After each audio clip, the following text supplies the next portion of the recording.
बातमी नागपुरातून आहे। नागपूरमधली आजची सकाळ उजाडली ती तणावपूर्ण शांततेनं। नागपूरच्या रस्त्यांवर चौकात पोलिसांची गस्त सुरू आहे। काल रात्री जे घडून गेलं त्यानंतर नागपूरकर सुद्धा थोडेसे दहशतीत आहेत। नागपूरच्या गल्ल्यांमध्ये आजही हिंसाचाराच्या खुणा कायम आहेत।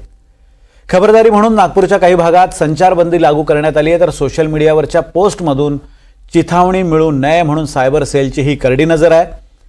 कसं होतं हिंसाचारानंतरचं नागपूर, आज दिवसभरातला आढावा पाहूयात।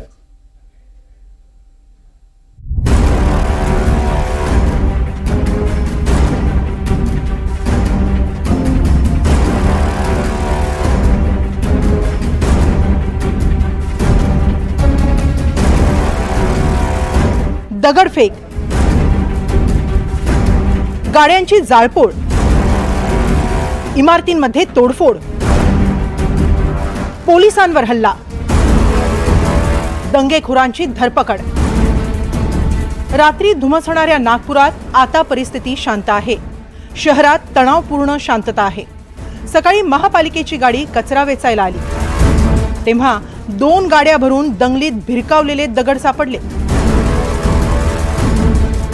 नागपूरच्या गल्ल्या शांत आहेत, पण जागोजागी दिसतायत त्या हिंसाचाराच्या खुणा आणि रात्री काय घडलं त्याच्या कहाण्या।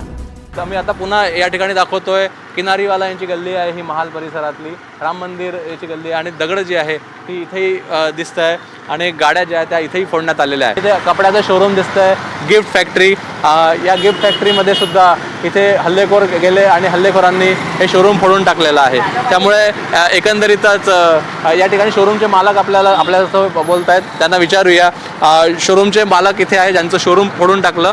भाऊ, हे सांगा, हे किती हल्लेखोर आले होते आणि केव्हा ही घटना घडली? हल्लेखोरांच्या हाती काय होतं? 7:30 ते 8च्या दरम्यानची गोष्ट आहे। इकडून खूप हल्लेखोर आले, एक लाईनने हल्लेखोर इकडून निघत आहे।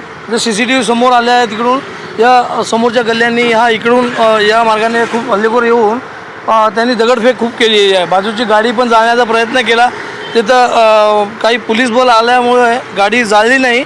गाडी जळाली असती तर मागून पूर्ण ग्रीन जिम लावलेला आहे, सध्या नवीन ग्रीन जिम लावलेला आहे, तो त्याच्यामध्ये आला असता, त्याच्यानंतर हा शोरूमला पण आग लागली असती। भाऊ, तुम्ही सांगा किती गाड्या फोडल्या असतील? जवळजवळ 30 बाईक आणि 4 कार इथं तोडलेली आहे। जाळायचा प्रयत्न केलेला आहे पूर्ण गाड्याला। पाठीमागी पण एक गाडी तोडलेली आहे। जर त्याला आग लागली असती तर आमच्या पूर्ण शोरूम मागून जळाला असता। आणि हल्लेखोर होते?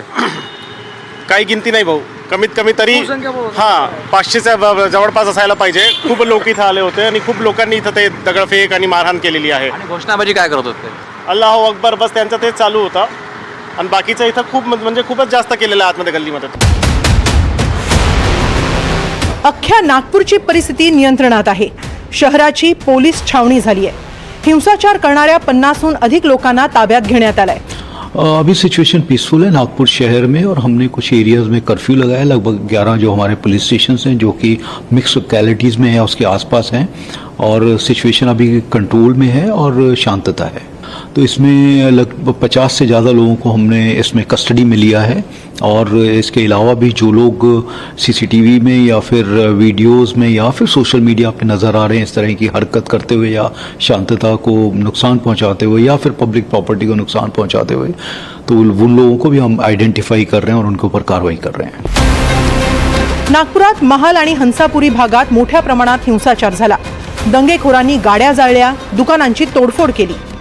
सध्या मी ज्या ठिकाणी उभा आहे हा टिमकी हंसापुरी परिसर आहे आणि हंसापुरी परिसरामध्ये या घरी जवळपास 10 गाड्या ज्या आहे 2 व्हीलर त्या जाळण्यात आलेल्या आहे। त्या ॲक्टिवा दिसत आहेत इथे आणि या ॲक्टिवा, हिरो होंडा, पल्सर या जवळपास 10 गाड्या जे लोक आले होते हिंसाचार करणारे त्यांनी जाळून टाकलेल्या आहे। हे इथे उपद्रव करणारे जे हिंसाचार करणारे लोक आले होते त्यांनी इथे CCTV सुद्धा काढून टाकले आहे आणि CCTV काढून इथे पुरावे मिटवण्याचा आणि प्रयत्न केलेला आहे। एक क्लिनिक आहे इथे, हे क्लिनिक सुद्धा बंडू क्लिनिक म्हणून आहे आणि डॉक्टर श्रीवास यांचं या क्लिनिकमध्ये सुद्धा गोंधळ घालण्याचा उपद्रवींनी इथे प्रयत्न केला आणि इथे हिंसाचार जो काल झाला या भागामध्ये हे क्लिनिकही फोडून टाकण्याचा प्रयत्न केला। इथे आग लावण्याचा त्यांचा प्रयत्न होता, पण वेळीच इथे या ठिकाणी हे उपद्रवी इथे येऊ शकले नाही, त्यामुळे हे क्लिनिक वाचलेलं आहे। या ठिकाणी डॉक्टर जे आहे त्यांना विचारूया आपण की जे लोक आले होते. काल जे लोक आले होते कोण तुमच्या ओळखीचे होते, परिसरातले ते कोण होते? पर वो जो बाहर के लोग थे, कुछ लोग पीछे के थे. इन लोगों ने पहले से ही इनका 10 साढ़े 10 बजे मनमा चालू था. हमने 10 बजे से हम पुलिस वाले को फोन लगा रहे, लेकिन फोन कोई पुलिस वालों को नहीं लग रहा था. एक पुलिस वाला भी हमारे जब यहाँ कोई पुलिस वाला फोन नहीं उठाया, मनमा जामा हमने सब करे, यहाँ इनको भगाए यहाँ से. फिर वापस इन लोग रिटर्न आए. वापस आने के बाद यहाँ पर हमला करे, फिर गाड़ियाँ जलाए, फिर यहाँ आके अंदर आए, पूरा ये गाड़ियाँ वगैरह तोड़े, फिर अंदर से मेरी गाड़ियाँ वगैरह लेके गए. मेरी बच्ची के ऊपर हमला करे. 5 साल की मेरी बच्ची रो रो के हाथ जोड़ रही थी, मेरे पापा की गाड़ी छोड़ दो. जब जाके उन्होंने मेरी गाड़ी छोड़े, नहीं तो वो भी जला दिए रहते थे. कितने लोग थे दंगाई? ये कम से कम 300 400 500 का पब्लिक था पूरा. उनके हाथ में क्या पूरे औजार थे, पेट्रोल के बम थे, पूरे लाइटर थे, सब उनके पास पूरे व्यवस्था के हाथ थे, पूरे रॉड थे उनके पास, सब तैयारी से थे. ज्यांचे घर आहे त्यांच्याशी बोलण्याचा प्रयत्न करू. आणि नुकसान झालं जवळ एक गाडी 1 लाखाच्या पेक्षा जास्त आहे, 1.25 लाखाची, आणि तेव्हा 10 लाख रुपयाचं नुकसान या एकट्या घरीच झालेलं आहे. नागपूर हिंसाचार प्रकरणी मुख्यमंत्री आणि नागपूरचे पालकमंत्री चंद्रशेखर बावनकुळेंची तातडीनं बैठक झाली. दंगल प्रकरणात कुणालाच सोडणार नाही, नागपूर अशांत करणाऱ्या मुख्य सूत्रधाराला तातडीनं शोधणार असे निर्णय या बैठकीत घेण्यात आले. जखमी झालेल्या पोलिसांची आणि शासकीय कर्मचाऱ्यांना झालेल्या मारहाणीची माहिती या बैठकीत घेण्यात आली. नागपूर हिंसाचारात झालेल्या आर्थिक नुकसानीचीही माहिती घेण्यात आली. या बैठकीनंतर बावनकुळे नागपूरला रवाना झाले. बावनकुळेंनी नागपुरात जखमींची भेट घेतली आणि नागपूरकरांना शांत राहण्याचं आवाहन केलं. हिंदू मुस्लिम शीख ईसाई आपण सर्व एकत्र येऊन नागपूरचा एक सांस्कृतिक इतिहास जपला आहे.